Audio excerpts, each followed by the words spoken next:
CPM ദുരുപയോഗം ചെയ്യൽ, കള്ളവോട്ട് ചെയ്യാൻ എന്ത് പണിയെടുക്കുന്ന പണിക്കാരാണ് കൂട്ട്. നല്ല പണിക്കാരാണ്, പണി അറിയാം അവർക്ക്.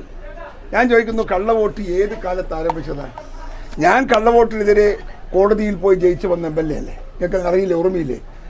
അതിനു മുമ്പ് ഞങ്ങൾ പെറ്റീഷൻ കൊടുത്തതല്ലേ കള്ളവോട്ട് CPMന് ചെയ്യാതിരിക്കാൻ നിർവാഹമില്ല. ഇത് കിട്ടിയ ആനുകൂല്യം ദുരുപയോഗം ചെയ്യലാണ്. പ്രായമുള്ള ആളുകളുടെ വോട്ടവകാശം അത് 100% സുരക്ഷിതമാക്കാനാണ് ഉദ്യോഗസ്ഥന്മാർക്ക് അതിന് ഉത്തരവാദിത്വം കൊടുത്ത് അങ്ങനെ ഒരു നിയമവും അങ്ങനെ ഒരു ക്ലോസും ഉണ്ടാക്കിക്കൊണ്ടാകുന്നത്. അത് ചുളുവിൽ അടിച്ചെടുക്കുകയാണ് CPM. അവർക്ക് തൽക്കാലത്തേക്ക് അവർക്ക് ഒത്തിരി വോട്ട് ലഭിക്കാൻ സാധിക്കുന്ന വഴിയിലേക്ക് ആ നല്ല നിയമം കൊണ്ടുപോവുകയാണ്. അത് ദുരുപയോഗം ചെയ്യാണ്. അതുകൊണ്ട് CPM കള്ളവോട്ട് ചെയ്തേ ശീലമുള്ളൂ. അവരെ കുറ്റം പറഞ്ഞിട്ട് കാര്യമില്ല. പഠിച്ചതല്ലേ ചെയ്യാൻ പറ്റൂ, ശീലിച്ചതല്ലേ പറയാൻ പറ്റൂ.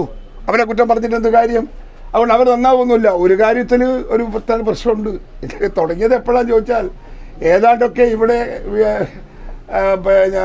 UDF 20-20 വാങ്ങും എന്ന റിപ്പോർട്ട്, എന്ന സർവേ പുറത്ത് ഏതാണ്ട് വന്നപ്പോൾ ആണ് ഇത് തുടങ്ങിയതെന്ന് ഓർമ്മ വേണം.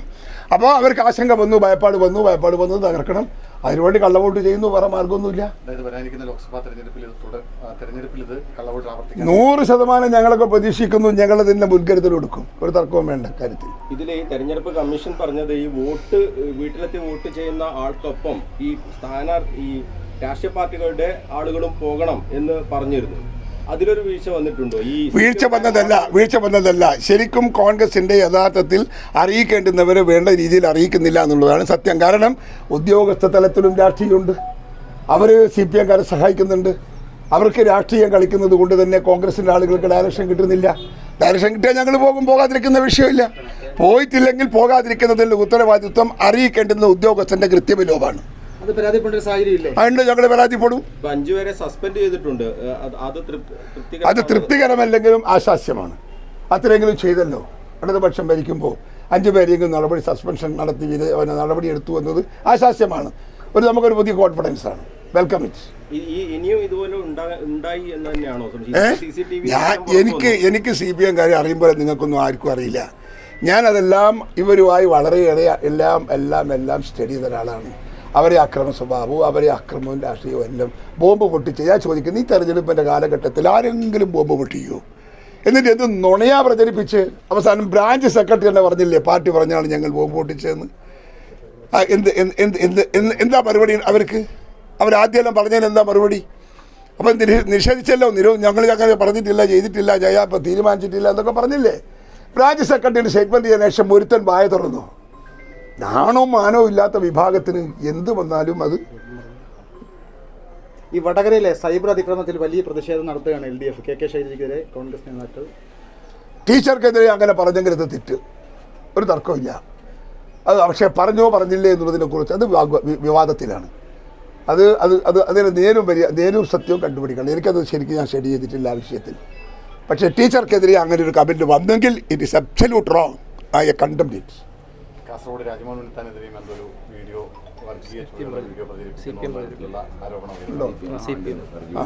എല്ലാവരും അങ്ങനെ പ്രചരിപ്പിക്കേണ്ടത്. CPMന് അവർക്ക് എന്തെങ്കിലും ചെയ്യാൻ പണിയുണ്ടെന്ന് അവർ പഠിച്ചല്ലേ ചെയ്യാൻ കഴിയൂ. നേർവഴിക്ക് പോകാൻ കഴിയാത്തപ്പോൾ ഇത്തരം പണിയെല്ലാം അവർ ഒപ്പിക്കും.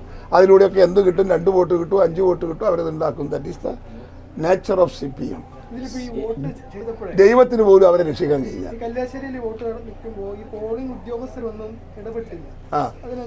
ഇടപെട്ടില്ലെങ്കിൽ ആ ഉദ്യോഗസ്ഥനെ അന്വേഷണ വിധേയമായി പുറത്തു നിർത്തി നടപടിയെടുക്കണം. കാരണം ഉദ്യോഗസ്ഥൻ should be a role model. ഇങ്ങനത്തെ ഒരു നടപടിക്രമത്തിന് ഉദ്യോഗസ്ഥന്മാർ റോൾ മോഡൽ ആവണം എന്ന് പറയുമ്പോൾ സത്യസന്ധരായിരിക്കണം. അവരത് തെറ്റിപ്പോകുന്നുണ്ടെങ്കിൽ അവർക്കെതിരെ നടപടി വേണം. അത് ആളുകൾക്ക്, മറ്റുള്ളവർക്ക് അതൊരു മോഡലാവണം. ഈ സർവേകളിലൊക്കെ കണ്ണൂരിൽ LDF എന്നുള്ളൊരു ഇത് പറയുന്നുണ്ട്. എനിക്കങ്ങനെ റിപ്പോർട്ടൊന്നും കിട്ടിയിട്ടില്ല. എനിക്ക് കിട്ടിയ റിപ്പോർട്ട് ഇപ്പോഴും തുല്യമായ റിപ്പോർട്ട് ഈക്വലായിട്ടാണ് ഞങ്ങൾ പോകുന്നതെന്നുള്ളതാണ്.